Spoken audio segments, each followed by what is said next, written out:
The three of us. Nagkasama-sama ulit kami tatlo ni Mami Akira Vlogs at ni Annabel Formelosa. Hello mga pangken, it's me, your Auntie Joanna. Kumusta? Etong video na to ay noong January 1 pa. At dahil alas 2 na nga kami ng madaling araw natulog, bongga, alas 10 na kami nagising ng umaga. Kaya naman brunch na itong aming kakainin.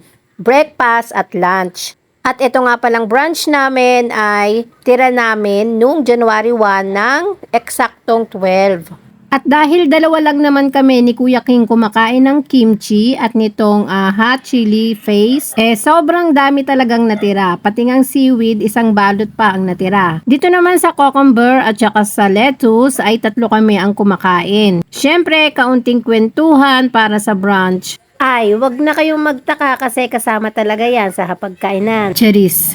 Ano bang bago? Di syempre wala naman kaming ibang pag-uusapan kundi yung mga naging ganap lang namin nung pagsalubong ng 2024. Kung ang akala ng iba ay hindi kami masaya dahil tatlo lang kaming nag-celebrate sa bahay namin, ay nagkakamali po kayo dahil naging masaya naman po kami. At halos hindi na nga rin pala kami natulog ni Kuya King, bali si Ate Queen lang ang natulog nun.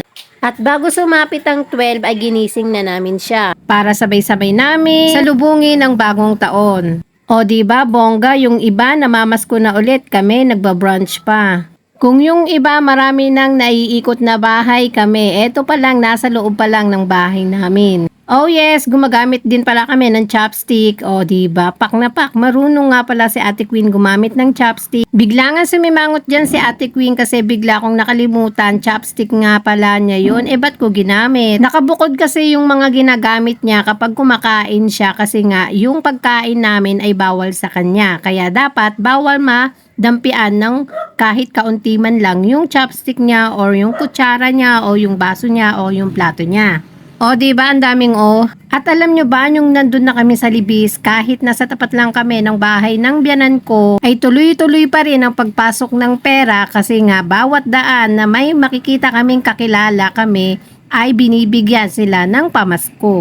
Nung mga bandang 4, ayan, nandito kami sa bahay ni Annabel Formelosa. Kasama ko si Mami Akira Vlog, si Ate Queen, si Daddy Jano, at syempre ang hindi mawawala si Bebe Wine. O diba bongga, ang saya ng aking January 1, ang saya ng pagpasok ng aking 2024 kasi kasama ko sila. Yung hindi mo ine-expect pero nangyari, o diba bongga? Gandang-ganda nga pala ako dito sa bahay ni Annabel kasi nga aesthetic. Ganito yung pinapangarap ko pero tanong ko sa sarili ko, kailan kaya? Alam nyo ba na marami din kaming mga pinag-usapan dyan, marami kami na pagkwentuhan tungkol din sa mga pag-vlog. At syempre hanggang dito na nga lang pala ulit ang aking video. Salamat!